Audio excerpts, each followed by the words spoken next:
नमस्कार दोस्तों, मैं सुनील डैंग पुणे एफपीआरटी के मंच से आपका स्वागत करता हूं और आशा करता हूं आपका बिजनेस लास्ट वीक काफी अच्छा रहा होगा। किसी भी भाई की कोई अच्छी शेयरिंग या अपना डिजिटल हैंड रेज करें ताकि हम आपको मौका दें अपनी बात शेयर करने का। दोस्तों, उससे पहले मैं एक बात आपसे शेयर करना चाहूंगा। हम सब लोग अपनी जिंदगी में बहुत मेहनत करते हैं, सुबह से शाम रात भाग दौड़ करते हैं। क्यों करते हैं? इसके लिए कि हमारा परिवार खुश रहे, सुरक्षित रहे, उन्हें किसी भी चीज की कोई कमी ना हो। लेकिन क्या कभी सोचा है, अगर हम अचानक उनके साथ न रहे तो उनके जीवन में वैसे ही सुरक्षित रहेगा या उनके जीवन में कुछ तकलीफें आएंगी? दोस्तों, एक छोटी सी कहानी से आपको साझा करता हूं। मेरे एक जानने वाले व्यक्ति बहुत ही मेहनती थे, हर महीने अच्छी कमाई करते थे, परिवार को हर सुख सुविधा देते थे। लेकिन उन्होंने सोचा अभी मैं जवान हूं, इंश्योरेंस की जरूरत नहीं है।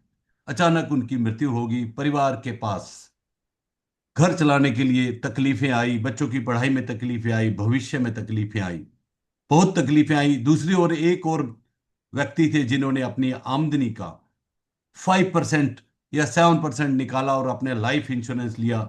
उनके साथ जब उनके साथ दुर्घटना हुई तो उनके परिवार को इंश्योरेंस ने सहारा दिया। बच्चों की पढ़ाई का खर्च, हर तरह से इंश्योरेंस ने उनकी मदद की। दोस्तों, जीवन का सच यही है, मौत कब आ सकती है ये कोई नहीं जानता, लेकिन यह तय है कि हमारी जिम्मेवारियां खत्म नहीं होंगी। लाइफ इंश्योरेंस ही वो एक साधन है जो हमारे न रहने पर हमारे परिवार का सहारा बनता है। सोचिए, आप अपने परिवार को अपनी मेहनत की कमाई से खुश रखते हैं, क्यों नहीं एक छोटा हिस्सा आज सुरक्षित करके उनके भविष्य को भी सुरक्षित कर दें? दोस्तों, हम जो काम कर रहे हैं यह सिर्फ पॉलिसी बेचना नहीं है, यह परिवारों को भविष्य का सुरक्षा कवच देने का काम है। हम सिर्फ एजेंट नहीं हैं, हम एक फाइनेंशियल डॉक्टर हैं जो हर परिवार को सुरक्षित जीवन की दवा देते हैं। अगर हम एक एक परिवार तक ये संदेश पहुंचा दें तो सिर्फ उनका जीवन ही नहीं, हमारा कैरियर और हमारी इज्जत दोनों बढ़ेंगी। इंश्योरेंस का काम सबसे बड़ी सेवा है, तो याद रखिए, जो परिवार को सुरक्षा देता है वही सच्चा हीरो है। थैंक यू दोस्तों। अब मैं सुबोध पंडित जी से अनुरोध करूंगा, अनम्यूट करके बात करें। सुबोध पंडित जी, वेलकम सर। धन्यवाद सबको। एफटीआरटी के मंच पर सबको प्रणाम और हार्दिक दशहरा की शुभकामनाएं। दशहरा फ्रेंड्स, तो कल बंडल हो गया सर, करोड़ों का नुकसान हो गया, रावण जले ही नहीं, गीले होके वैसे ही गिराना पड़ा उनको। वो यस यस। हाँ, दिल्ली में तो बहुत खतरनाक काम हुआ था। नहीं, इवन बिहार में भी काफी बरसा 2 दिन से कंटिन्यूअस रहा सर। जी जी जी। यस। तो फ्रेंड्स, लास्ट वीक मुझे एक आईटी एम्प्लॉय से, मतलब सर्विस से मुझे पता, ये मुलाकात हुई। तो फर्स्ट ऑफ ऑल तो वो पहले लाइफ इंश्योरेंस को मानते नहीं थे। जी तो मैंने एक छोटी सी उनको बात बोली और अच्छा रहा। मैं बोला, सर आप, इनकम आपके लाइफ में कितना इंपॉर्टेंट है? बोलता है बहुत इंपॉर्टेंट है। तो मैं बोला कि सर आप अपने इनकम को कितने परसेंट प्रोटेक्ट किए हैं? बोलता है इसका मतलब, हमने जब कोई भी चीज इंपॉर्टेंट होता है तो आप कहाँ रखते हैं उसको? घर के बाहर, घर के अंदर, या तिजोरी में? बोलता है नहीं, उसको तो तिजोरी में रखना पड़ता है, सेफ रखना पड़ता है। हमने आज, तो जब आपके इनकम इतने इंपॉर्टेंट है तो आप अपने इनकम को कितने परसेंट प्रोटेक्ट किए? और इसके बाद मैंने चुप रहा। बोलता है मतलब नहीं समझा। हमने यहाँ वही समझाने के लिए तो मैं मिला हूँ आपसे। और जब उनकी मतलब 10 लाख की ओनली पॉलिसी थी, उनके इनकम जो है करीब 2 लाख रुपया है। नहीं। जब वुमेन वुमेन लाइफ उनको बताए तो बोलता है कि दिस द राइट फैक्ट, ऐसे आज तक कोई नहीं बताया। हमने तो अभी क्या करना है? तो फिर आप देख लीजिए, हम 15 से 20 हजार रुपया दे सकते हैं एजेंट टूडे। हमने लेटेस्ट स्टार्ट, और 20,000 का पर मंथ का क्लोजिंग हुआ फ्रेंड्स। सो देयर बहुत इज बढ़िया पंडित पावर। जी, बहुत अच्छी शेयरिंग, बहुत बढ़िया। हमारे बीच अतुल जी भी आ चुके हैं। अतुल जी, आपका बहुत बहुत स्वागत है एफपीआरटी के मंच पे। आप थैंक कुछ यू सर। शेयर शेयर करेंगे sir? Thank you so much Sunil भाई। बस मेरे यही सब लोगों से रिक्वेस्ट है कि अगले जो 10-15 दिन है वो बहुत अच्छे दिन है, क्योंकि रिलीज डेज अब हमारे शुरू होने वाले हैं। लोगों के अंदर एक पॉजिटिविटी बनती है। जैसे ही हमारे नवरात्रे शुरू होते हैं तो लोगों के अंदर कुछ अच्छे काम करने का प्रोसेस बढ़ता है। तो मैं सिर्फ आप लोगों से, सब लोगों से इतना ही रिक्वेस्ट करना चाहता हूँ, ये टाइम बहुत अच्छा है। इसमें जितना हम मार्केट के अंदर अपने आप को डाल पाएंगे, मार्केट के अंदर अपने आप की अपनी प्रेजेंस दिखा पाएंगे, उतने अच्छे रिजल्ट्स आने की उम्मीद है। हमें ये भी बोलना है कि ये टाइम और गवर्नमेंट की तरफ से जो अभी टैक्सेशन रिलीफ मिले हैं, 12 लाख की टैक्स रिलीफ मिली है, या जीएसटी में थोड़ा सा बेनिफिट मिला है, इससे भी क्लाइंट्स को थोड़ा सा फायदा मिलेगा। और बहुत सारे चेंजेस अभी इंडस्ट्री के अंदर और आ रहे हैं, तो हम लोगों को कभी भी किसी भी चीज से, कि अभी आप देखना बहुत सारे ग्रुप्स में ऐसा आ रहा होगा, इंश्योरेंस के एजेंट्स की इनकम बंद करने में लगे हुए हैं ये। हम्म। आप, मेरा सिर्फ इतना सा मैं कहना है, एक हमारे यहाँ, मैं कॉरेंटल के हमारे एक यूनियन का मैं भी पार्ट हूँ, तो उसमें एक सीनियर पर्सन ने मुझे कॉल किया और वो रिवर्स शुरू हुए। मेरा सिर्फ इतना सा कहना है, आप जो आपके ऊपर, यदि जो देखो जो पॉलिसी मेकर्स है ना, उनको आप चेंज नहीं कर सकते, ठीक है। आपका सिर्फ हमारा आपका ये काम है कि हम उसका नेट इम्पैक्ट निकालें, हमारे पास कितना आ रहा है, और हम उसको 10 टाइम्स करके कैसे बढ़ा सकते हैं, अपने उतना रेवेन्यू को हम कैसे बढ़ा सकते हैं। हमें सिर्फ उसके ऊपर काम करना है। जो पॉलिसीज पीछे पीछे से बन रही हैं, या जो आईआरडी गाइडलाइंस आ रही है, जो भी है वो देखो, उसके लिए बहुत सारे फॉर्म्स हैं, दियाफी है जैसे काम कर रही है, बहुत सारे लोग वो तो पैरेलली कर रहे हैं, लेकिन हम उसको ये सोच के कि अब ये ऐसा हो रहा है और हम कुछ नहीं कर पाएंगे, हमारी इनकम पे अब वो हो रहा है, इन सब चीजों से थोड़ा सा बाहर आकर के ये सोच के चले कि हमें अपने रेवेन्यू को, अपने एवेन्यूज को कैसे बढ़ाना है, जिससे कि जो इम्पैक्ट आ रहा है वो मिनिमाइज हो सके या नलीफाइज हो सके, ठीक है। ये मेरा आप लोगों से सबसे रिक्वेस्ट है। बाकी मैं रेगुलर काम कर रहा हूँ, और by the god grace things are going well. अभी अच्छी एक एमडीआरटी लास्ट मतलब हो चुकी थी, दूसरे एमडीआरटी की तरफ बढ़ रहे हैं धीरे धीरे करके, और पॉजिटिवली इस 31 मार्च से पहले पहले काफी अच्छे बिजनेस फिगर्स आने हैं। तो जैसे जैसे हमारे पास चीजें हमारे पटारे में आती रहेंगी, आप लोगों के सामने समक्ष करता रहूंगा। Thank you so much thank you Sunita. Atul भाई, थैंक यू। रणवीर शर्मा जी नमस्कार। शर्मा जी नमस्कार, पिछली बार भी आप को मैंने सोचा था बात करें। हाँ सर, नमस्कार सर। आप, आवाज नहीं आ रही सर आपकी। शर्मा सर, आवाज नहीं आ रही।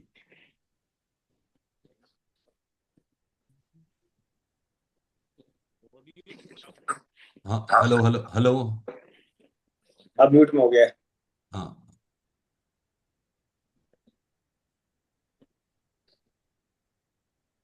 तो शर्मा सर, यदि आपको हमारी आवाज आ रही है तो आप एक बारी हो सके तो एक बारी अपने आप को डिस्कनेक्ट करके दोबारा से अपने को ज्वाइन करने की कोशिश कीजिए।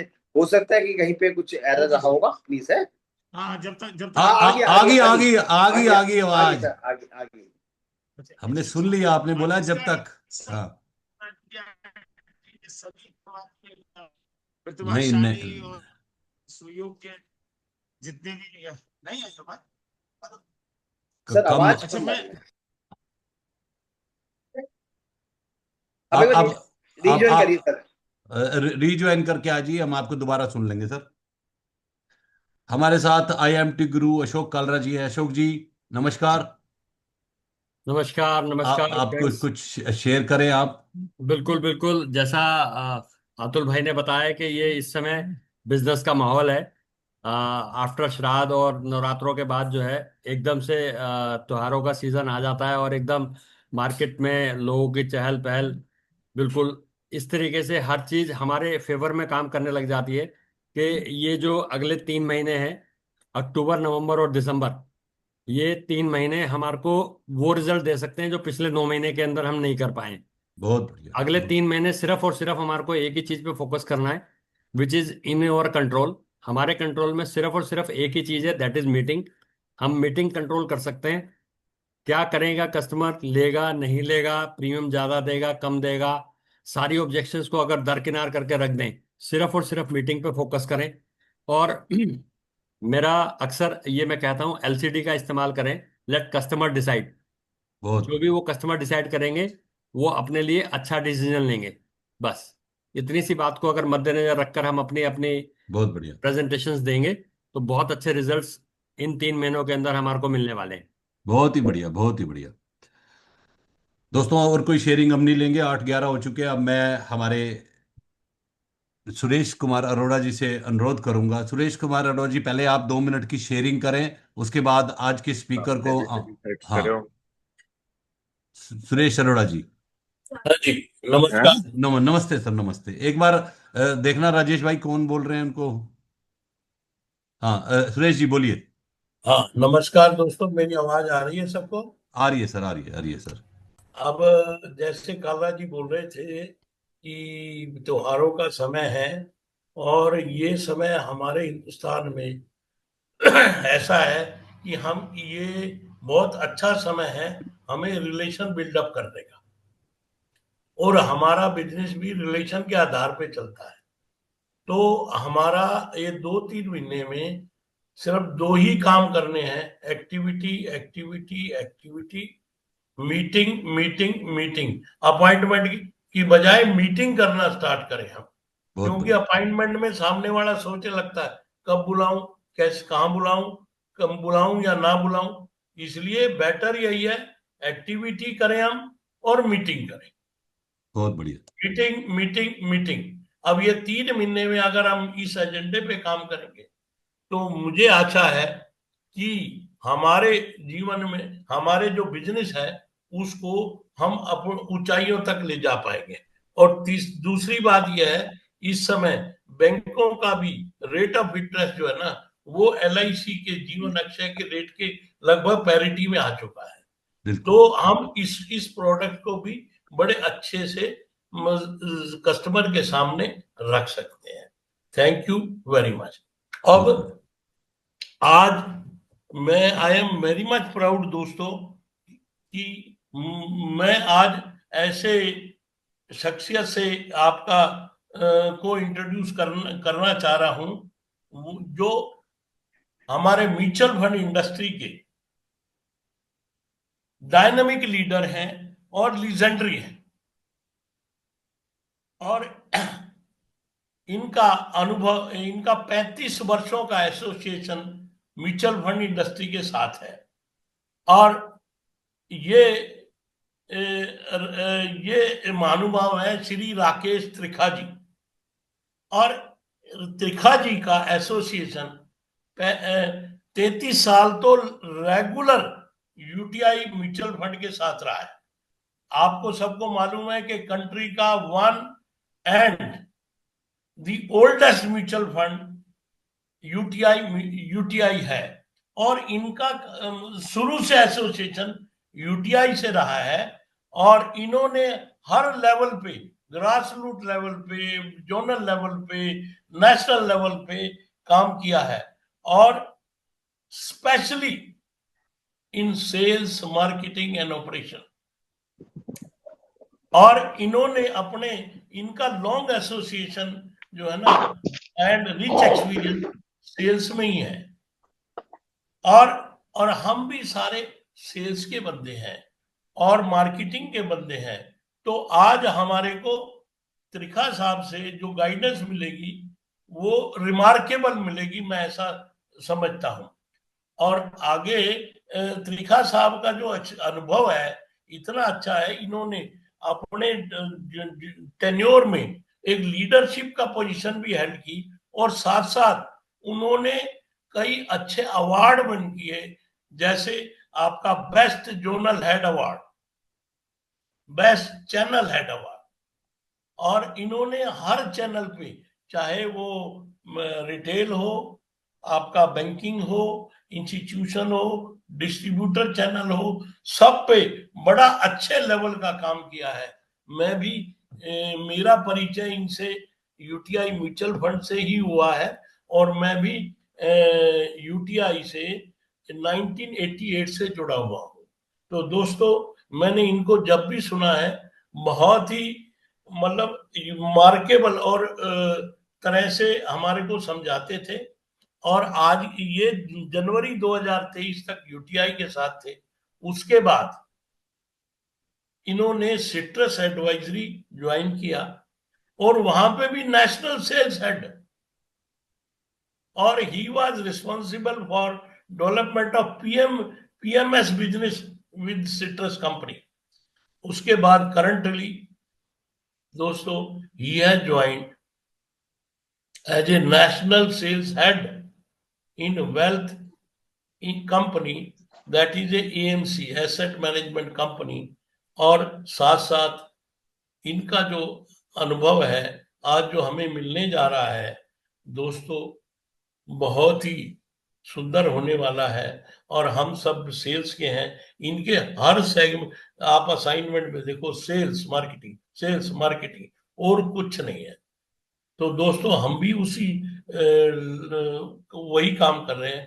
तो मैं आप लोगों से यही प्रार्थना करता हूं कि त्रिखा साहब का चैट बॉक्स में इतना वेलकम करें, और मैं उनको इनवाइट करना चाहता हूं कि आप अपना सेशन आरंभ करें और हमें लाभान्वित करें। Shri Trikha ji, please take, dais is yours now.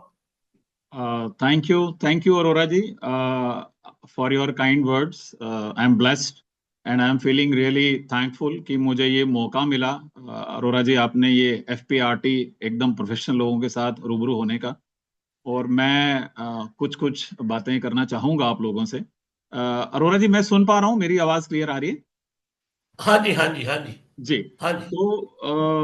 तो मैं धन्यवाद करता हूं FPRT का मुझे ये मौका देने के लिए। लेकिन मैं इससे पहले कि अपना टॉपिक शुरू करूं, मुझे 5 से 7 मिनट मिले आप लोगों को सुनने के लिए। और मुझे बहुत ही अच्छा लग रहा है कि जिस भी स्पीकर ने बोला वो सबने पॉजिटिव बोला।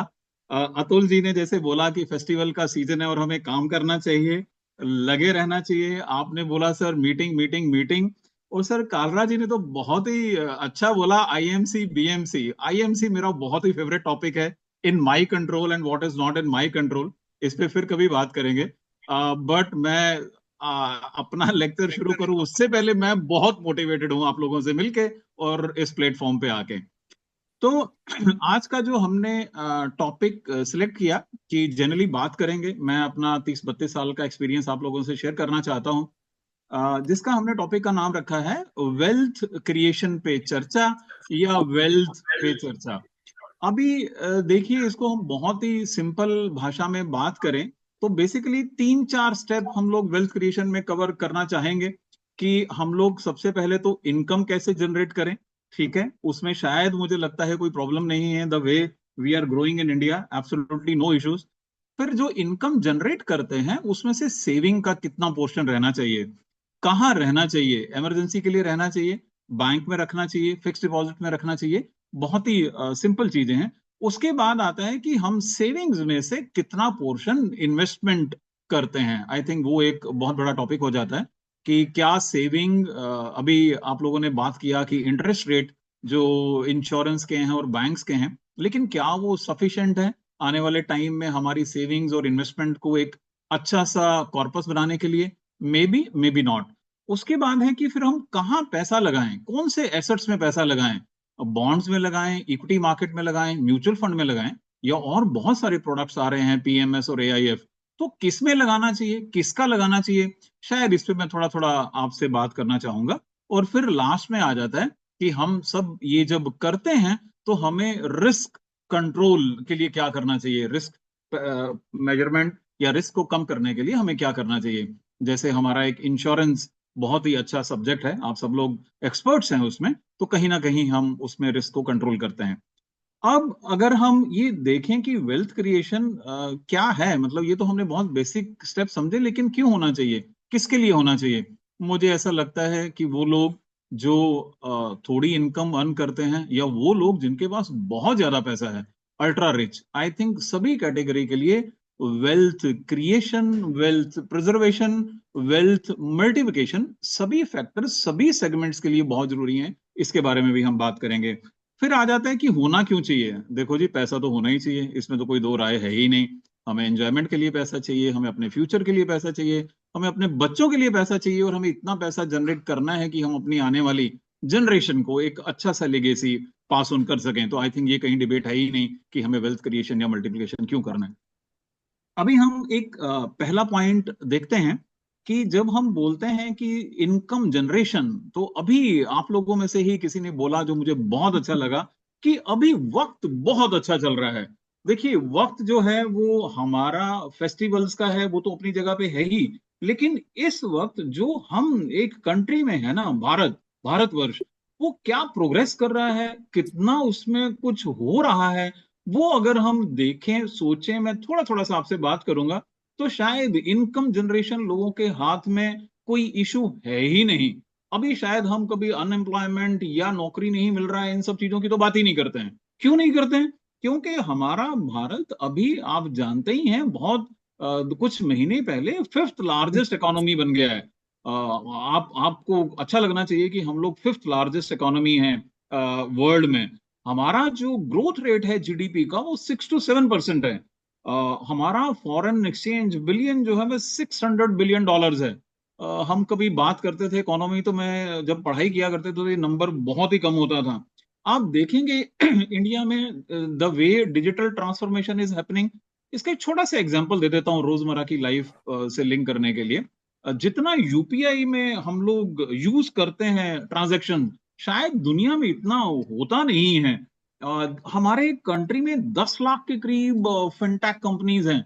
कुछ नाम ले लें तो जीरोदा, ग्रो, ये सब, फोन पे, पेटीएम, ये सब कितनी जल्दी जल्दी यूनिकॉर्न्स बनते जा रहे हैं कि मतलब इंडिया की प्रोग्रेस को देख करके बाकी लोग हैरान हैं।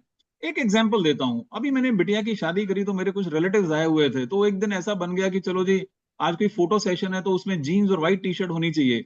एक जो हमारे रिलेटिव कनाडा से आए थे उनके पास व्हाइट टी शर्ट नहीं था, तो यहाँ मेरे बेटे ने फटाफट वो ऑर्डर कर दिया जेप्टो में, 10 मिनट में आ गया। हमारे लिए तो ये नॉर्मल बात है, रोज हम 10 ऑर्डर करते हैं जेप्टो से, ब्लिंकिट से। अरे वो कनाडा वाला कजन तो इतना हैरान परेशान हो गया कि अरे इंडिया में ऐसे होता है। तो ये 10 मिनट की सर्विस जो आपको इंडिया में मिल रही है just on A click of A button, ये शायद बहुत सारे एडवांस कंट्रीज में अवेलेबल नहीं है। तो इस तरह की प्रोग्रेस में हम लोग जी रहे हैं, इस तरह की प्रोग्रेस में हम लकी हैं। और आपको थोड़ा सा फाइनेंशियल,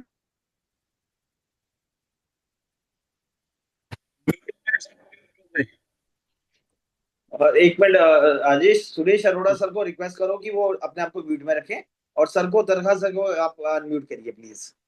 तो अरोड़ा सर प्लीज अपने आप को म्यूट में रखिए, थोड़ा सा डिस्टरबेंस आ रहा है आपकी वजह से। सर ठीक है, अभी shall start. Sir please please, sorry to to interrupt you. Sir मैं कहना चाह रहा था कि दूसरा, अगर हम फाइनेंशियल टर्म्स में देखें तो आज की डेट में जिस लेवल पे स्टॉक मार्केट है, ये ऑल टाइम हाई है। वो बीएससी हो, एनएससी हो, ये सब हमारे जो विचार अभी स्टार्टिंग में रखे गए सबको इको करता है कि इस वक्त हम बहुत बढ़िया पोजीशन पे हैं। आपका स्टॉक मार्केट हाईएस्ट लेवल पे है, आपका इक्विटी मार्केट फोर्थ लार्जेस्ट है इंडिया में। आप जानते हैं ये जो कोविड का टाइम था उसमें कितने ज्यादा डीमैट अकाउंट खुले हैं। आज की डेट में हमारे पास डीमैट अकाउंट 13 करोड़ हैं। दैट मीन्स लोग शेयर्स में डील करते हैं, लोग म्यूचुअल फंड्स में डील करते हैं। कितना ये तेजी से बढ़ रहा है म्यूचुअल फंड। आप, मैं समझता हूं कि आप लोग म्यूचुअल फंड भी कर रहे हैं। हमारा सिस्टमैटिक इन्वेस्टमेंट प्लान से जो पैसा आता है पर मंथ, वो 25,000 करोड़ है। पर मंथ 25,000 करोड़, इसका मतलब क्या है? पहले जब होता था ना, हम स्कूल में थे, कॉलेज में थे, यंग दिनों में थे, तो फॉरेन इंस्टीट्यूशनल पैसा निकालते थे तो बड़ा स्ट्रेस हो जाता था, अरे यार 500 पॉइंट गिर गया, 600 पॉइंट गिर गया।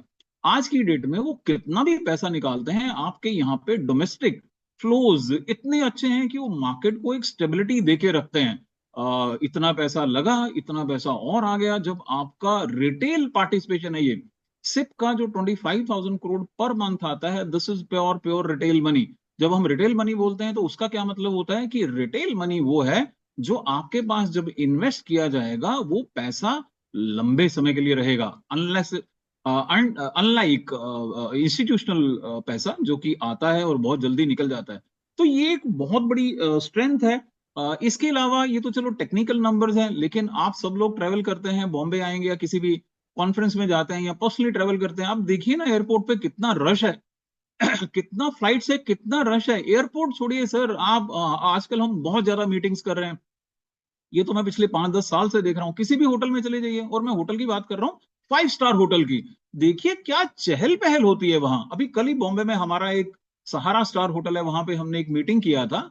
हमारा मीटिंग से तो हम निकल आए, बिलीव मी, यहाँ पे थोड़ा माहौल फेस्टिवल का है। जैसे कल नवरात्रि का वो लास्ट दिन था, तो यहाँ पे वो गरबा और वो सब खेला जाता है। तो 5 स्टार होटल्स में बड़े बड़े हॉल्स बुक किए जा रहे हैं गरबा खेलने के लिए। तो ये सब चीजें मैं आपको बता रहा हूँ जो हमारे आसपास एनवायरनमेंट में हो रही हैं। सिर्फ ये बताना चाह रहा हूँ कि हमको बहुत खुश होना चाहिए कि हम एक ऐसे कंट्री में हैं जो कि बहुत अच्छी प्रोग्रेस कर रहा है। अभी आप लोगों ने ही सर बोला, बिल्कुल सही बोला कि जो 12 लाख का जो इनकम का जो टैक्स रिबेट दे दिया है सरकार ने, जीएसटी जो कट कर दिया है, मैंने ऐसा कभी देखा नहीं कि जीएसटी कोई ऐसा प्रोविजन सरकार ने किया और पेपर में बड़ी बड़ी ऐड आ रही हूँ बड़े बड़े कॉर्पोरेट से कि सर देखिए ये चीज इतनी सस्ती हो गई है, ये चीज इतनी सस्ती हो गई है, रोज ऐड आती है रोज। और 12 लाख का जो पैसा इस बारी मिडिल क्लास की पॉकेट में बचेगा, वो सारा पैसा इन्वेस्टमेंट के लिए आना चाहिए, बिकॉज वही एक तरीका है कि हम फाइनेंशियल प्लानिंग कर सकते हैं, लोगों को सही तरीके से बता सकते हैं। तो ये बहुत एक अच्छा चल रहा है कि हम लोग बहुत अच्छे कंट्री में हैं, लोग प्रोग्रेस कर रहे हैं, हमारा देश प्रोग्रेस कर रहा है। एक चीज थोड़ा और बता देता हूँ, एमएफ तो आप जानते ही हैं, इंश्योरेंस के आप एक्सपर्ट्स हैं, और कुछ कुछ नए प्रोडक्ट्स मार्केट में आ रहे हैं, उनको थोड़ा आने वाले नेक्स्ट टॉपिक पर डिस्कस करेंगे। एआईएफ का 14 लाख करोड़ का कमिटमेंट हो चुका है, एक बिल्कुल नया प्रोडक्ट है, पिछले कुछ सालों से बात होती है, लेकिन एचएनआई सेगमेंट में इसका बहुत ज्यादा नाम हो रहा है। और आपको अगर मैं कुछ आंकड़े शेयर करूं, तो अभी अरोड़ा जी ने बात किया पीएमएस का, तो पिछले 2 से 3 सालों में जो ग्रोथ रेट है, मैं ग्रोथ रेट की बात कर रहा हूं, वो एआईएफ का सबसे ज्यादा है। एआईएफ क्या है मैं पासिंग रेफरेंस में बताता हूं, फिर पीएमएस का ग्रोथ रेट भी बहुत ज्यादा है, म्यूचुअल फंड से भी ज्यादा है। इसका ये मतलब नहीं है कि हमें म्यूचुअल फंड नहीं करना है, म्यूचुअल फंड तो करना ही है, लेकिन हो सकता है आप कह सकते हैं कि ये 2 कैटेगरी जो मैंने नाम लिया है, उनका शायद बेस कम है, वो बात सही है। लेकिन एचएनआई सेगमेंट में इतना पैसा है, इतने नए प्रोडक्ट चाहिए कि क्या हम, अरोड़ा जी ने बोला मीटिंग मीटिंग मीटिंग, क्या हम उनके पास पहुंच पा रहे हैं, क्या हम उनको ये डिफरेंट प्रोडक्ट्स बता पा रहे हैं, जो उन तक पहुंच रहे हैं बता पा रहे हैं, वो उसमें अच्छा वेल्थ क्रिएशन करवा पा रहे हैं। तो ये मेरा एक पहला पॉइंट था कि इनकम जनरेशन शायद प्रॉब्लम ही नहीं है, हम बहुत अच्छी कंट्री में हैं, जहां पे लोगों का बहुत अच्छा सब कुछ चल रहा है, बहुत पैसा जनरेट हो रहा है, लोगों के हाथ में सरप्लस इनकम है, सरकार बहुत सारे बेनिफिट दे रही है। तो ये तो है कंट्री के बारे में। अभी हम थोड़ा सा रियलिटी चेक करते हैं। अब देखिए ये सब अच्छा है, अब इसके बावजूद क्या सभी लोग जानते हैं, क्या सभी लोग अवेयर हैं? शायद नहीं, शायद हाँ। तो उसके लिए मैंने पूरे सेगमेंट को, जितने भी इन्वेस्टर्स हम कह लें, या जितने भी सेवर्स कह लें, या जो लोग हमारे पास इन्वेस्ट करना चाहते हैं, या जिनके पास पोटेंशियल है या अपॉर्चुनिटी है या स्कोप है, तो उसको मैंने 4 कैटेगरीज में डिफाइन किया है। सबसे पहले कैटेगरी लेते हैं जिनके पास बहुत पैसा है, बहुत पैसा है, अल्ट्रा एचएनआईज हैं। क्या उनके पास नॉलेज है? तो हम पहली कैटेगरी ले लेते हैं, ultra HNI clients with knowledge. उनको कैसे टैकल करेंगे? नंबर 1। नंबर 2, बहुत सारे लोग हैं जिनके पास पैसा है, नॉलेज नहीं है, टाइम तो बिल्कुल ही नहीं है। ठीक है, इस कैटेगरी का मैं आपको एक एग्जाम्पल दे देता हूं। अभी मैं जैसे मैंने बताया कि मैं नई कंपनी में बहुत ज्यादा ट्रैवल कर रहा हूं, तो अभी अमृतसर से लुधियाना जा रहा था। तो मेरे पास सज्जन बैठे हुए थे, वो बातचीत तो होती ही है, सुनते हैं सब लोग, काम होता है। तो मुझे पता लगा कि वो एक बहुत बड़े डीलर हैं। तो बातचीत हुआ, थोड़ा शुरू हुआ, उन्होंने मुझे भी देखा बात करते हुए। तो मैंने पूछा सर आप किस चीज के डीलर हैं? पहले मैंने बताया कि मैं म्यूचुअल फंड में हूँ। उन्होंने बताया जी मैं डीलर हूँ, अभी दिल्ली जा रहा हूँ, वहां पे लिव प्योर जो कि एक्वागार्ड बनाते हैं, उन्होंने बताया है अपने पंजाब के डीलर्स को, और वो हमारे लिए दिवाली के लिए कुछ स्कीम्स को उम्र बताने वाले हैं कि सेल कैसे करें। मुझे लगा बहुत बढ़िया। फिर उन्होंने बोला कि मेरे पास ऑलरेडी सनफ्लेम गैस का एजेंसी है, ये है वो है, तो इसी कोच में 20 जो पंजाब से डीलर आने वाले थे बुलाए गए, उसमें से 18 इसी में। मैंने कहा चलो सर बहुत बढ़िया। बाई चांस मैंने पूछा सर म्यूचुअल फंड में इन्वेस्टमेंट करते हो? मुझे बड़ा अजीब सा लगा जब उन्होंने बोला यार ये म्यूचुअल फंड सट्टा मार्केट में मैं पैसे नहीं लगाता हूँ। मुझे सर बहुत दिल को फील हुआ। मैंने सर उनके साथ फिर बाकी का आधा घंटा म्यूचुअल फंड क्या होता है ये उनको समझाया। और एज यू नो सेल्स वाले तो सेल्स वाले होते हैं, उन्होंने बाद में मुझे अपना कार्ड दिया कि सर प्लीज किसी को भेजिएगा, मैं आपके साथ इन्वेस्ट करना चाहूंगा। लेकिन यहाँ पे मैं कुछ और चीज आपके नोटिस के लिए लाना चाह रहा हूँ कि लोगों के पास इतना पैसा है, लुधियाना जैसा शहर जो कि एक बहुत प्रॉस्परस माना जाता है, डीलर हैं, अच्छा उनका सर्कल है, अगर उन तक ये इंफॉर्मेशन नहीं है या ये अवेयरनेस नहीं है कि म्यूचुअल फंड सट्टा नहीं है और म्यूचुअल फंड एक बहुत अच्छा इन्वेस्टमेंट करने का जरिया है, तो मुझे लगा कि इस अवेयरनेस करने के लिए हम सब लोगों का एक बहुत बड़ा रोल होना चाहिए। बहरहाल हम इस टॉपिक पे दोबारा से आएंगे। तो पहली कैटेगरी जिनके पास बहुत सारा पैसा है लेकिन नॉलेज भी है, वो उसकी बात करेंगे। दूसरा, वो लोग जिनके पास बहुत पैसा है पर नॉलेज नहीं है, वहां पे हमारा बहुत बड़ा रोल है। तीसरी कैटेगरी आ जाती है जो एक नॉर्मल लोग हैं, सैलरी वाले हैं, इनकम ठीक ठीक है, वो कुछ बचा के वो आगे बढ़ना चाहते हैं, उनके लिए फाइनेंशियल प्लानिंग होना चाहिए, परफेक्ट है। और लास्ट में एक पॉइंट हमारे पास आ जाता है कि वो लोग जिनके पास पैसा है और नॉलेज भी है। आई थिंक ये हमारी फोर्थ कैटेगरी है। तो इसको हम फॉर द टाइम बिंग छोड़ देते हैं, क्योंकि इन लोगों को लगता है कि ऐसे नहीं वैसा होना चाहिए। ये वो लोग हैं basically, do it yourself. They feel that they have the knowledge, they have the resources, और उसमें कोई गलत नहीं है, बिकॉज आजकल जो टेक्नोलॉजी ने डिफरेंट डिफरेंट प्लेटफॉर्म प्रोवाइड किए गए हैं, उस पे सब लोग अपने अपने हिसाब से काम करते हैं। तो मुझे लगता है in the process of wealth creation शायद इन लोगों को हम छोड़ देते हैं। प्रोबेबली उनको लगता है कि वो खुद अपने लिए वेल्थ क्रिएट कर लेंगे, तो perfect, all the best for them, but whenever they come to us we need to guide them. अब हम उल्टा शुरू करते हैं, ये फोर्थ कैटेगरी को छोड़ देते हैं। तीसरी कैटेगरी हमारे पास आ जाती है जिनके पास पैसा है पर नॉलेज नहीं है। आई थिंक वहां पे हम लोगों को काम करना चाहिए, इन द सेंस, मैं एक चीज आपको बताना चाहता हूँ कि हम लोगों का प्रोफेशन बहुत ही बढ़िया प्रोफेशन है। से फॉर एग्जांपल अगर मैं बात करूं तो वो होता है ना कि बोलते हैं कि लोग जब भगवान को याद करते हैं तो भगवान के बाद शायद डॉक्टर को याद करते हैं। लेकिन एक ऐसा कॉन्सेप्ट है कि जब उनको जरूरत पड़ती है ना, तो वो फाइनेंशियल एडवाइजर को भी याद करते हैं। फाइनेंशियल एडवाइजर वो काम करता है जो शायद और कोई करता नहीं है। The kind of bonding they have with their clients, जब वो क्लाइंट के साथ बैठते हैं और वो डिसाइड करते हैं कि हाँ सर, आपका फाइनेंशियल गोल क्या है। सर, आपका बच्चा अभी पैदा हुआ है, वो स्कूल में जाएगा, बड़ा होगा, कॉलेज में जाएगा, एजुकेशन अच्छी लेगा, उसके बाद अपना प्रोफेशन सेट करेगा, या कोई बिजनेस खोलेगा, या उससे पहले वो पढ़ने के लिए अब्रॉड जाएगा। ये सारे ड्रीम्स जो एक फादर अपने बच्चे के लिए देखता है, इन सबको कंप्लीट करने के लिए हमें बहुत सारे पैसे की जरूरत पड़ती है। तो जिस कैटेगरी की हम बात कर रहे हैं, उनको ये समझाना कि सर, आज आप जो खर्चा 3 लाख या 5 लाख है, वो जब आपके बच्चे को जरूरत पड़ेगी 10 लाख या 10 साल या 15 साल के बाद, शायद वही अमाउंट 50 लाख हो जाएगी या 1 करोड़ हो जाएगी। उसके लिए हम उनको गाइड करते हैं कि सर, आप ये पैसा ऐसे ऐसे इन इन इंस्ट्रूमेंट्स में लगाइए और इस पीरियड्स के लिए लगाइए। लंप सम नहीं लगा सकते हैं तो पर मंथ लगाइए। ये वो वाली कैटेगरी है। बच्चे का एजुकेशन ही क्यों, बिटिया की शादी भी करनी है, फ्लैट भी लेना है, गाड़ी भी बड़ी लेनी है, हमारे सपने तो बहुत बड़े बड़े हैं। उन सपनों को साकार करने के लिए जब आप अपने क्लाइंट्स को सही एवेन्यूज बताते हो, उनको सही तरीके से हैंड होल्डिंग करते हो, जो सच है, सही है, उनका इंटरेस्ट प्राइम ऊपर रखते हुए जब हम उनकी हेल्प करते हैं, तो ये तीसरी कैटेगरी के लोग हैं जहां पे हम बहुत बड़ा रोल प्ले करते हैं in terms of achieving their goals, there financial goals. बहुत सारे लोग ये डिफाइन भी नहीं कर पाते हैं, लेकिन हमें वो डिफाइन करना है, उनके लिए उनको हेल्प करनी है। तो ये एक तीसरी कैटेगरी आ जाती है जहां पे हम ऑलरेडी काम कर रहे हैं और हमको अच्छा काम करते रहना चाहिए। उसके बाद उल्टे ऑर्डर में चल रहे हैं। पहला, जो लोग पैसा कम है, नॉलेज बहुत है, वो अपने आप करेंगे। उसके बाद पैसा कम है लेकिन ड्रीम्स बड़े बड़े हैं, वहां पे हम उनकी फाइनेंशियल प्लानिंग में मदद करेंगे।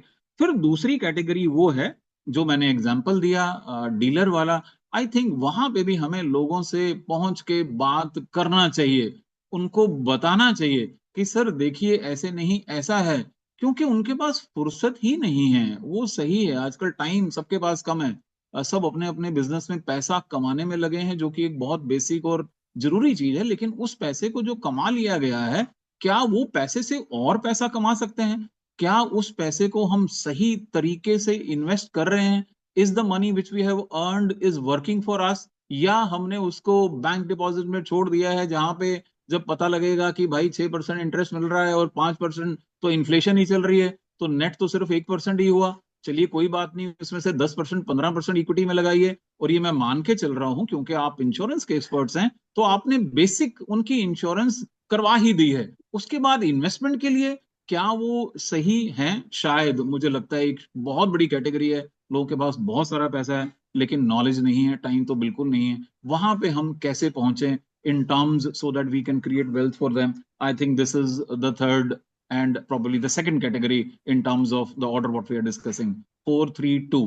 Now the first category, ये वो लोग हैं जिनके पास बहुत पैसा है। क्या बोलते हैं उनको? Ultra HNI। हमारे पास अगर हैं बहुत बढ़िया है, लेकिन कहीं ना कहीं मैं देखता हूं कि इनके पास नेशनल डिस्ट्रीब्यूटर्स और बैंकिंग के वेल्थ सेगमेंट या बहुत सारे वेल्थ बुटीक्स मार्केट में हैं जो इन लोगों को अप्रोच करते हैं। कहीं ना कहीं हमें शायद ये रहता है कि यार पता नहीं वो क्या पूछ लेगा, पता नहीं वो क्या कर लेगा। अरे सर कुछ नहीं है, वो कुछ भी पूछे कुछ भी बात करे, अगर हमें अपना हमारा फील्ड एक्सपर्टीज है तो फिर फर्क नहीं पड़ता, क्योंकि हम क्लाइंट के अच्छे के लिए बात कर रहे हैं, हम अपनी नॉलेज से बात कर रहे हैं। तो ये सेगमेंट में जब बैंकिंग वाले पहुंचते हैं और जो ये अल्ट्रा HNI का रिक्वायरमेंट है वो ये है कि यार कुछ डिफरेंट दिखाओ। ये इंश्योरेंस तो मैंने ले ली, ये म्यूचुअल फंड तो यार सब कर रहे हैं, सिस्टमैटिक इन्वेस्टमेंट प्लान 10 लाख का चल रहा है और क्या करूं, लगा दिया है अपॉर्चुनिटी फंड में, आपके फ्लेक्सी कैप फंड में, थोड़ा डिफरेंट बताओ। तो वहां पे in terms of giving something different, in terms of giving them some innovative products, in terms of getting them interested into the process of wealth creation, ये जो मैंने दो प्रोडक्ट्स का पहले रेफरेंस दिया, PMS और AIF। मैं जब अरोरा जी बता रहे थे UTI म्यूचुअल फंड के बाद मुझे 2 से 3 साल सिट्रस एडवाइजर में काम करने का मौका मिला, जहां पे मैंने PMS में बहुत काम किया, AIF को समझने की कोशिश करी और अभी तक कर रहा हूं। आपसे शेयर करना चाहता हूं कि जो मैं पहले पॉइंट से लिंक करता हूं, लोगों के पास बहुत पैसा है लेकिन क्या वो सही तरीके से इन्वेस्ट हो रहा है? इस इन्वेस्टमेंट के लिए PMS का ग्रोथ जबरदस्त है। PMS में क्या है, minimum amount of investment 50 lakh है, आप जानते हैं, और हम लोग कंसंट्रेटेड पोर्टफोलियो क्रिएट करते हैं किसी नोन फंड मैनेजर जिसका कि अच्छा एक ट्रैक रिकॉर्ड है कि कनेक्शन के साथ उनको पैसा देते हैं मैनेज करने के लिए। एक सेगमेंट है जहां पे लोगों को अच्छा लगता है, देखो सर आप दिल्ली में हो, मैं भी दिल्ली का ही हूँ, तो यहाँ जो वो स्टाइल रहता है ना, हाँ यार थोड़ा हमने ये किया है जो बाकियों के पास नहीं है। PMS में थोड़ा सा वो फीलिंग है कि यार म्यूचुअल फंड तो सब कर रहे हैं, बस में सब जा रहे हैं, ट्रेन में सब जा रहे हैं, लेकिन क्या एक्सक्लूसिव टैक्सी में आप ट्रेवल कर रहे हैं? So that kind of a feeling, but this is little risky with potential to generate high returns. So this is PMS, the new category of products which is becoming fancy of investors. Then we have AIF, alternate investment funds. मुझे नहीं पता आप लोग करते हैं या नहीं करते हैं, बट अगर आप कभी इंटरेस्ट होगा तो मैं रिक्वेस्ट करूंगा आप सब लोगों से, मुझे एक बार फिर से मौका दीजिए, फिर कभी जब भी आपको लगे तो उस दिन हम AIF के बारे में बात करेंगे। मैं AIF का एक्सपर्ट नहीं हूं, I will get one of my colleagues to share with you how AIF is helping people in terms of creating wealth at a much higher rate for them. लेकिन इसमें मिनिमम अमाउंट जो है वो 1 करोड़ है, risk और भी ज्यादा होता है। 5 से 7 साल के लिए आपको थोड़ा सा रखना पड़ेगा, लोगों को बताना पड़ेगा, वो प्राइवेट इक्विटीज में इन्वेस्टमेंट हो, कैट 2 हो, कैट 3 हो, कैट 1 हो, तो वो सिर्फ मैं आपको ये बताना चाह रहा हूं कि ये वो प्रोडक्ट हैं जो HNI, अल्ट्रा HNI क्लाइंट्स के लिए फैंसी बने हुए हैं।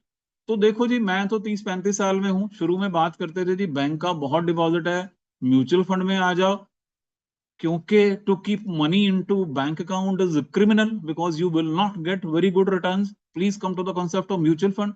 अभी म्यूचुअल फंड सही है करके AUM देखिए कहां से कहां गया। नई कैटेगरी जो आ रही है वो है PMS और AIF। तो ये डिपेंडिंग अपॉन द सेगमेंट जो मैंने 4 आपको बताए, किस सेगमेंट में किस प्रोडक्ट के थ्रू हम उनको बता सकते हैं, वैल्यू ऐड कर सकते हैं, so that is where we are. अब ये सब देखने के बाद हम सब लोगों का क्या रोल है?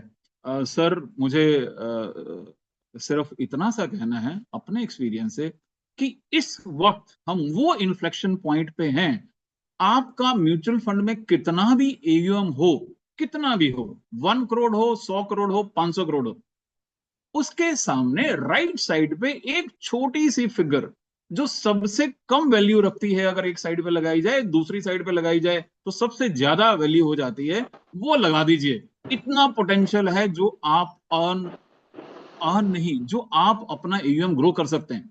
1 करोड़ है तो जीरो लगा दीजिए राइट साइड पे, 10 करोड़ इमीडिएटली हो सकता है। Immediately means over a period of से 1 year, 2 year, 3 years, depending upon how we are doing. 110 crore है तो सर जीरो एक लगा दीजिए, 100 crore. This is the growth which is happening in the market. Sir मैं 30 साल से हूं, मुझे बहुत अच्छा लगता है अभी जब मैं लोगों से मिलता हूं। कुछ साल पहले 1 करोड़ 2 करोड़ से शुरू किया था, आज वो 10 करोड़ 50 करोड़ की बात करते हैं। 10 करोड़ पे था, 100 करोड़ से पहुंच चुके हैं।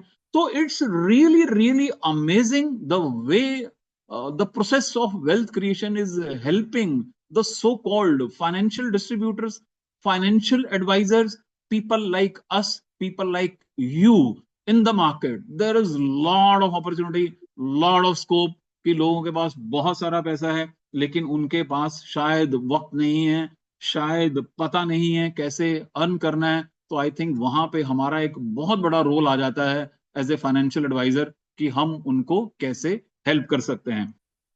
अभी सर ये मैंने जनरली बताया, लेकिन इसको अगर मैं थोड़ा सा अभी लिंक करूं कि हम लोग, राकेश त्रिखा जी आप बोल रहे हो, आपका इसमें क्या रेलेवेंस है। तो सर हम लोग, मैं जैसा अरोरा जी ने बताया, द वेल्थ कंपनी नया म्यूचुअल फंड है, उसका मैं सेल्स हेड हूं। लेकिन इस कंपनी के जो प्रमोटर हैं वो हैं पेंटोमैथ ग्रुप ऑफ कंपनीज। पेंटोमैथ क्या करते हैं सर, जैसे मैंने बताया कि बहुत बड़ी बड़ी एड्स आती हैं आजकल, जीएसटी का टैक्स कम हो गया, चीजें सस्ती हो गई। तो सर आपने देखा होगा कि आजकल आईपीओज भी बहुत आती हैं। तो आईपीओज में बहुत बड़ी बड़ी पेज की एड आती है, तो कहीं ना कहीं आप देखेंगे सर तो आपको पेंटोमैथ का नाम मिलेगा, क्योंकि ये ग्रुप 2013 से शुरू हुआ है, ऑलमोस्ट 13-14 ईयर्स। और ये लोग हेल्प करते हैं एसएमईज और एमएसएमईज को आईपीओ लाने में। कौन सा प्रमोटर यहां से बड़ा बन सकता है, उस प्रमोटर का ड्यू डिलिजेंस करते हैं। कौन से लोग हैं जो एक विजन के साथ काम कर रहे हैं और आने वाले टाइम में बड़ा बनने चाहेंगे, वहां पे as an investment banker, as a merchant banker, Pantomath group help करता है उनको बड़ा बनने के लिए। तो इन्होंने बहुत कम समय में 112 आईपीओज किए हैं और अभी ये मेन डैशबोर्ड पे भी जाके काम करेंगे। इसके साथ साथ इनका अपना जो एक बहुत बढ़िया प्रोडक्ट है अगेन, वो है एआईएफ। ऑलमोस्ट 9,000 करोड़ का इनका एयूएम है, जिसमें हम लोग भारत वैल्यू फंड और भारत भूमि फंड की बात करते हैं। तो ये लोग एआईएफ में एक्सपर्ट हैं। और एक और कंपनी आप सब लोगों ने नाम सुना होगा, Ashish C Mehta. So Ashish C Mehta has been into the stock market as equity brokers for last 40 years. तो वो पीएमएस भी रन करते हैं। आशीष सी मेहता कंपनी जो है उसको टेक ओवर किया है पेंटोमैथ ग्रुप ने। That means Pantomath group is an entity with 12,000 crores of AUM into AIF and PMS and presence which is actually of Asisi Mehta in 120 cities. तो सर AIF, PMS और अभी उन्होंने एक म्यूचुअल फंड कंपनी लॉन्च किया है, the wealth company. और इस company के बारे में मैं आपको थोड़ा सा 4 स्लाइड दिखाता हूं और फटाफट खत्म कर दूंगा बिफोर टाइम, कि ये मार्केट में जो डिफरेंट वेल्थ क्रिएशन के प्रोसेसेस हैं उसमें कौन कौन से products in terms of asset allocation आपको हेल्प करते हैं। जस्ट 1 मिनट मुझे दीजिए, मैं अपना स्लाइड शेयर करता हूं।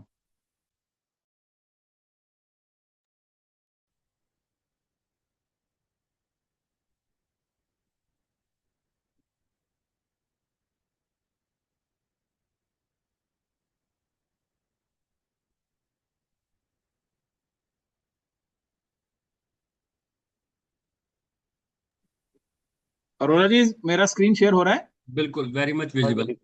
Thank you yes sir. Sir, yes sir. Thank you sir, thank you. तो सर ये वेल्थ कंपनी है सर, इसके बारे में बाद में बात करेंगे, लेकिन सर हम करना क्या चाह रहे हैं, ये तो एनएफओ है, 24 से शुरू है, 8 को खत्म हो जाएगा। लेकिन मैं जो इसमें बताना चाह रहा हूं, 1 मिनट आगे चलते हैं। ये कहीं ना कहीं सर मुझे ये बताना बहुत जरूरी लगता है कि हम हैं कौन। तो सर ये जो वेल्थ कंपनी है, मैंने बताया कि इसके जो प्रमोटर्स हैं वो हैं पेंटोमैथ ग्रुप।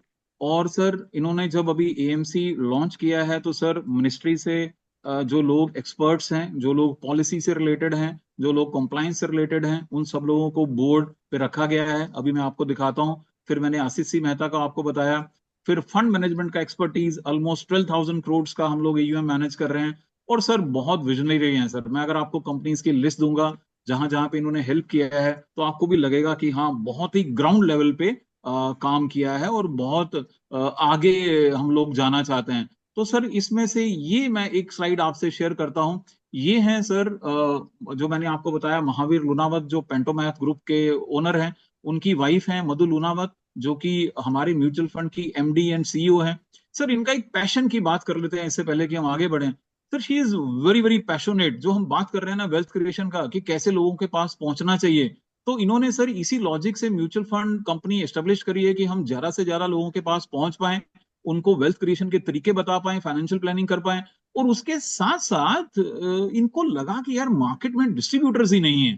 डिस्ट्रीब्यूटर नहीं है मतलब क्या है, 49 हम लोग यंगेस्ट एएमसी हैं, लेकिन लोग बोलते हैं कि 50 एएमसी हो गई भाई, और कितनी आएंगी सर? 50 और आएंगी, 100 आने के बाद भी कम पड़ेंगी। से फॉर एग्जांपल यूएसए में जितनी नंबर ऑफ स्क्रिप्ट्स हैं उससे ज्यादा तो म्यूचुअल फंड एग्जिस्ट करते हैं। एक्चुअली हम लोग अभी तक पहुंचे ही नहीं हैं उन लोगों के पास जिनको म्यूचुअल फंड के प्रोडक्ट्स चाहिए। इस लॉजिक से सर डिस्ट्रीब्यूशन हमारा बहुत बड़ा फोकस है। हम लोग डिस्ट्रीब्यूशन फोर्स को बढ़ाना चाहते हैं। उसमें मधु मैडम ने क्या किया है कि हमने एक कॉन्सेप्ट शुरू किया है कि वो लेडीज जो इस काम में आना चाहती हैं, इंडिपेंडेंटली अपने फाइनेंशियल फ्रीडम को चाहती हैं और अपने पैरों पे खड़ा होनी चाहती हैं, वो हमारी वेबसाइट पे जाके रजिस्टर करें। हम उनको ट्रेन करेंगे, ट्रेनिंग देंगे, एग्जाम पास करवाएंगे और हेल्प करेंगे एस्टेब्लिश होने के लिए। जब उनका एग्जाम पास हो जाएगा हम आप लोगों से बातचीत करेंगे, सर क्या आप लोगों में से कुछ लोग हमारे साथ जुड़ के क्या उनकी मेंटरिंग करना चाहेंगे?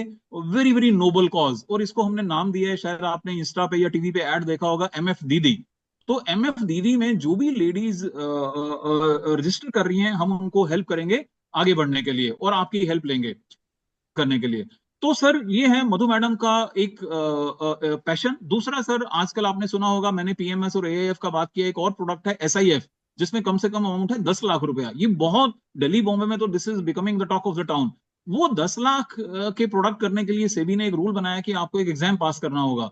वो एग्जाम पास करने के लिए हमने ऑलरेडी ट्रेनिंग का एक कॉन्सेप्ट शुरू कर दिया है। 4,000 लोग हमारे साथ जुड़ चुके हैं, हम उनको परफॉर्मेंस ट्रेनिंग दे चुके हैं। अभी और हम लोग करेंगे। अगर आपको लगता है कि कुछ लोग इंटरेस्टेड हैं एसआईएफ में, हेलो। आप हमारी वेबसाइट पे सर हाँ जी। जाके ज्वाइन कर सकते हैं। प्लस सर हमने एक गुड और मॉर्निंग किया रेखा है, जी। जैसे कि मैंने बताया कि वेल्थ क्रिएशन बहुत अच्छा हो रहा है। कुछ कुछ लोग जिनका एयूएम 100 करोड़ हो जाता है या किसी एक एएमसी से 50 लाख का कमीशन आने लगता है, तो सर सेबी के हिसाब से उनको एक ड्यू डिलिजेंस करवाना पड़ता है। उसको लोग ऑडिट भी बोलते हैं। लेकिन मैंने देखा, जो मैम ने बताया कि यार काफी सिटीज में लोगों को देख करके उस चीज को परेशानी होती है कि यार पता नहीं क्या होगा। सर हमने एक पैनल ऑफ एक्सपर्ट्स बनाया है, ऑफ चार्टेड अकाउंटेंट्स, जो कि उन लोगों को हेल्प करेंगे जिनको ये लगता है कि यार मैं एयूएम की ग्रोथ आगे बढ़ाऊं या ना बढ़ाऊं, क्योंकि ये तो ऑडिट वॉडिट शुरू हो जाएगा। तो सर हमारी तरफ से उनके लिए एक पहल कदम है कि हम लोग उनको हेल्प करेंगे। तो ये सर मधु मैडम के पैशन के मैंने 2-3 एग्जाम्पल दिए जो हम डिस्ट्रीब्यूशन के लिए कर रहे हैं। वापिस स्लाइड पे आ जाते हैं सर। दूसरे हमारे इंडिपेंडेंट डायरेक्टर हैं मिस्टर हेमंत भार्गव। मुझे लगता है सर आप इंश्योरेंस से रिलेटेड है, इनका नाम आप जानते ही होंगे। He was non executive chairman at IDBI, before that he was the chairman and in charge at LIC. तो sir this is the kind of experts people we have. These are other people who are from industry. जो लोग mutual fund में हैं इनकी photo देख के जान जाएंगे कि ये लोग इंडस्ट्री में बहुत समय से हैं और बहुत अच्छा एक्सपीरियंस रख रहे हैं। अभी सर मैं बस लास्ट के 5 मिनट में सर एक चीज आपसे बात कर लेता हूं कि in terms of mutual fund जो हमने लॉन्च किया है और जो वेल्थ क्रिएशन के प्रोसेस में हम अपनी तरफ से प्रोडक्ट देना चाहेंगे with Pantomath, AIF and PMS rated mutual fund, the kind of schemes we are intending to launch. तो सर इस वक्त हमारी 4 स्कीम्स चल रही हैं। सबसे पहली लिक्विड फंड, एसटीपी करने के लिए, बड़े क्लाइंट्स का पैसा पार्क करने के लिए। दूसरा है सर हमारा आर्बिट्राज फंड। तीसरा फंड है सर हमारा, आपने सुना होगा, एथिकल फंड हम बोलते हैं सर इसको। हमने जैन कम्युनिटी को पर्टिकुलर माइंड में रखते हुए बनाया है सर। इसमें क्या है, it's basically an equity fund, लेकिन इसमें हम लोग उन कंपनीज में पैसा नहीं लगाएंगे जो tobacco, alcohol, pesticide, entertainment, drugs वगैरह से रिलेटेड हैं। उनको छोड़ करके हम बैलेंस कंपनीज में पैसा लगाएंगे। कुछ एक पर्टिकुलर पर्पस के लिए ये एथिकल फंड लॉन्च किया गया है। उसके बाद सर जो हमारा फ्लेक्सी कैप स्कीम है वो एक एनएफओ अभी चल रहा है। इस फ्लेक्सी कैप में सर हम लोग फ्लेक्सी कैप लॉन्च किया है। तो उसमें मैं बताता हूं कि फ्लैगशिप स्कीम है हमारी। क्यों फ्लेक्सी कैप होना चाहिए? सर जो लोग मार्केट से लिंक्ड हैं, आई एम श्योर आप लिंक्ड हैं, म्यूचुअल फंड करते हैं, तो सर आपने अभी तक देख लिया होगा कि फ्लेक्सी कैप एक ऐसा फंड है जो कि हर क्लाइंट के कोर पोर्टफोलियो में होना चाहिए। The reason being this has a flexibility of investing into small cap, mid cap and large cap. किसमें कितना अलोकेशन होगा that has to be decided by the fund manager. कैसे डिसाइड करेगा? Market में जो भी कैप चल रही है उसके हिसाब से डिसाइड करेगा। हमने मान लिया कि ये फंड मैनेजर का काम है, वो एक्सपर्ट है, वो अपने आप करेगा। प्लस सर ये जो स्क्रीन आप टेबल जो जो आप शेयर मैंने किया है देख रहे हैं, इस स्क्रीन में फ्लेक्सी कैप ने डिफरेंट साइकिल्स में across the period return generate किया है। तो सर इसलिए फ्लेक्सी कैप, क्योंकि हम इसको मानते हैं कि ये ऑल सीजन फंड है, ऑल वेदर फंड है, इसलिए फ्लेक्सी कैप होना चाहिए। दूसरा, आप सर पूछ सकते हो भाई तुम फ्लेक्सी कैप ला रहे हो तो क्या बड़ी बात कर रहे हो, मार्केट में ऑलरेडी 39 फ्लेक्सी कैप फंड है, तो क्या तुम कर लोगे? तो सर मैं राकेश सिर्फ इतना था। राकेश सर सर, हाँ, सर 2 मिनट हो रहे हैं आपके पास, इसको बस सर मेरा एक ही मिनट में खत्म कर दूंगा। ठीक, तो सर थैंक यू ये सर, थैंक हमारा है कि flexi cap fund sir real sense में मार्केट में फ्लेक्सी है या नहीं, वो देख लेना चाहिए सर। मोस्टली फंड्स ज्यादातर लार्ज कैप अलोकेटेड रहते हैं। हम लोग मार्केट में एजाइल रहेंगे और पूरा कोशिश करेंगे कि जो कैप अच्छा कर रहा है उस कैप के हिसाब से करें, अलोकेशन करें। ये तीसरा पॉइंट दूसरे पॉइंट को प्रूव करता है कि जिन जिन फंड्स ने अच्छा अच्छा मार्केट में एजिलिटी रखी है, कन्वर्ट किया है, वो सब लोग सर टॉप परफॉर्मेंस पे पहुंच गए हैं।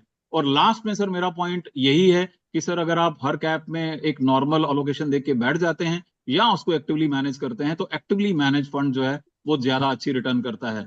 और सर हमारा सिर्फ एम यही है, बेटर रिटर्न जनरेट करना, कम रिस्क लेकर के, वॉलेटिलिटी कम रखना। और सर ये हमारा सर अगर आपको मैं दिखाऊं तो kind of partners we have are these, से फॉर एग्जांपल एमपी चिटले हमारे पार्टनर्स हैं, हमारे ऑडिटर हैं अर्नेस्ट एंड यंग, रजिस्ट्रार हैं के फिन, और कस्टोडियन है फंड अकाउंटिंग। सर बस मैं अलोकेटेड टाइम में सर अपना फिनिश करता हूं और आप सब लोगों से रिक्वेस्ट करूंगा कि सर आप हमारी एएमसी के साथ जुड़िए, एम्पैनल हो जाइए और मेरे नंबर पे कभी भी कॉल करिए किसी भी चीज के लिए। और लास्ट में मैंने जो टॉपिक बताया, हम जो कर रहे हैं वो तो है ही, पर आपको अगर लगे यार ये इंडस्ट्री में तुम इतना कर रहे हो, हमारे लिए इस टॉपिक पे बात करो, ये टॉपिक पे कुछ और कर सकते हो क्या, sir we are more than happy to get associated with any of the projects what you think will help the industry in general. More than happy. Thank you so much for the time. You, thank you Rakesh ji for a beautiful session, nice presentation, beautiful sir, beautiful. इससे पहले हम vote of thanks लें, मैं एक बात share करना चाहता हूँ। आज हमारे अतुल भाई की जो वाइफ हैं अनु भाभी, उनका बर्थडे है। मैं चाहूँगा एक बारी सब अनु भाभी का, अतुल जी से रिक्वेस्ट है हमारा संदेश अनु भाभी तक पहुंचा देना। बहुत बहुत बधाई आपको अतुल जी, बहुत बहुत बधाई, बहुत बहुत, भगवान उनको लंबी उम्र दे, अच्छा स्वास्थ्य दे। थैंक यू अतुल भाई, thank you being a part of APRT, thank you. अब मैं, अमित पालीवाल जी हमारे बीच हैं। अमित पालीवाल जी, रणवीर जी आप जाइए नहीं, इसके बाद आपको लेंगे एक बारी। पहले अमित पालीवाल जी को ले लेते हैं। अमित पालीवाल जी आज वोट ऑफ थैंक्स आप देंगे सर का। अमित पालीवाल जी, आवाज आ रही है सर? अब आइए सर, अब आइए जी। नमस्कार थैंक यू सर। जी एफसीआरटी ग्रुप मुझे मौका देने के लिए। And special thank to Rakesh Tika ji. आपका 35 साल का तजुर्बा आपकी भाषा शैली और आपकी प्रेजेंटेशन से साफ नजर आ रहा था। मैंने बहुत सारी म्यूचुअल फंड कंपनी के रिप्रेजेंटेटिव को सुना है, मोस्टली वो अल्फा बीटा गामा जैसी टेक्निकल भाषाओं का इस्तेमाल करते हैं। आपने बहुत ही सादा शब्दों में इंडियन इकोनॉमी के बारे में बात की, भारतीय अर्थव्यवस्था जो बहुत तेजी से ग्रो कर रही है उसको समझाया। आपने म्यूचुअल फंड से आगे के कुछ जो प्रोडक्ट हैं जैसे एआईएफ, पीआईएम, पीएमएफ और एसआईएफ के बारे में बात की। और आपने एक बहुत अच्छी बात कही कि आज मजबूरी में इंसान जितना ज्यादा डॉक्टर और भगवान को याद करता है उतना ही ज्यादा वो फाइनेंशियल एडवाइजर को याद करता है, क्योंकि तभी उसे पता चलता है कि मेरी मेडिक्लेम पॉलिसी कहाँ है और मेरे पास कितना पैसा है इलाज को झेलने के लिए, और नहीं कमा पाऊंगा आज के बाद तो कितनी सेविंग है। तो आपने एडवाइजर के रोल को बड़े ही सार्थक शब्दों में उसकी इंपॉर्टेंस के साथ बयान किया। आपने ये भी बताया कि रिटेल कस्टमर को कैसे हैंडल करना है, एचएनआई कस्टमर को कैसे हैंडल करना है, और ऐसे कस्टमर जिनके पास पैसा और नॉलेज है और वो ऑनलाइन और आईटी के जरिए खुद ही निवेश करते हैं, उनको छोड़ देने में भलाई है, आपने ऐसा भी बोला। आपने वेल्थ कंपनी के कुछ प्रोडक्ट को एक्सप्लेन किया। एक आपने बताया कि अभी अभी आपका एक फ्लेक्सी कैप फंड लॉन्च हुआ है। ये बड़ा अच्छा फंड होता है जो large cap, mid cap, small cap सभी में निवेश करता है। एक आपने एथिकल फंड की बात की। ये एथिकल फंड कुछ ऐसा निवेश होता है जो ऐसी कंपनियों से दूर रहते हैं जो स्मोकिंग, अल्कोहल, ड्रग्स, केमिकल, इस तरह के एंटरटेनमेंट जैसे टॉपिक से दूर रहते हैं। जैन कम्युनिटी या मुस्लिम कम्युनिटी के लोग ऐसी जगह पे निवेश करते हैं। कुल मिला के आपने अपने 45 मिनट के टाइम में बहुत अच्छे तरीके से Indian market, mutual fund industry, financial advisory industry को बहुत अच्छे से एक्सप्लेन किया।